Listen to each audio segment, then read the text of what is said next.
Ce jeune gentleman appartenait à une excellente famille, mais par une série d'événements malencontreux, il se trouva réduit à une telle pauvreté que l'énergie de son caractère y succomba.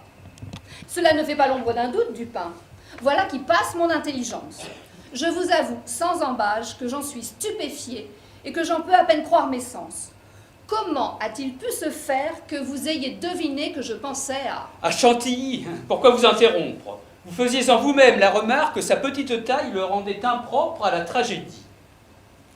C'était précisément ce qui faisait le sujet de ses réflexions. Chantilly était un ex-savetier de la rue Saint-Denis qui avait la rage du théâtre et avait abordé le rôle de Xerxès dans la tragédie de Grébillon.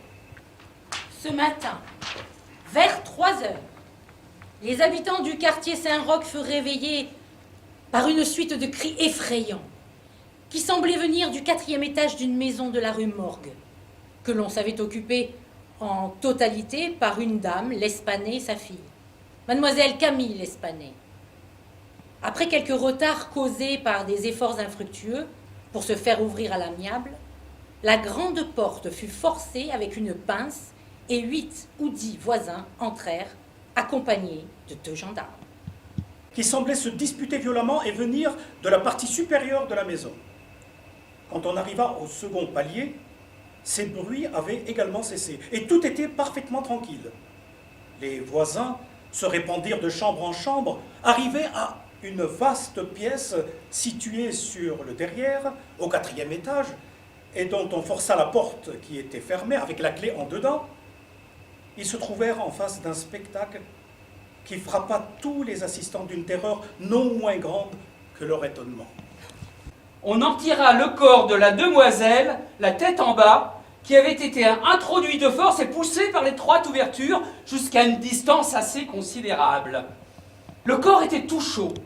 En l'examinant, on découvrit de nombreuses excoriations, occasionnées sans doute par la violence avec laquelle il y avait été fourré et qu'il avait fallu employer pour le dégager. Qu'elle a connu les 2 victimes pendant 3 ans et qu'elle a blanchi pour elles pendant tout ce temps. La vieille dame et sa fille semblaient en bonne intelligence, très affectueuses l'une envers l'autre. Et lui vendaient de petites quantités de tabac, quelquefois en poudre. Il est né dans le quartier et y a toujours demeuré. La défunte et sa fille occupaient depuis plus de 6 ans la maison où l'on a trouvé 2 cadavres. Primitivement, elle était habitée par un bijoutier qui sous-louait les appartements supérieurs à différentes personnes. La maison appartenait à l'Espanais. Et qu'il a trouvé à la grande porte 20 ou 30 personnes qui s'efforçaient de pénétrer dans la maison. Il l'a forcé avec une baïonnette et non pas avec une pince. Aussitôt qu'ils se sont introduits dans la maison, ils ont refermé la porte pour barrer le passage à la foule qui s'amassait considérablement, malgré l'heure plus que matinale.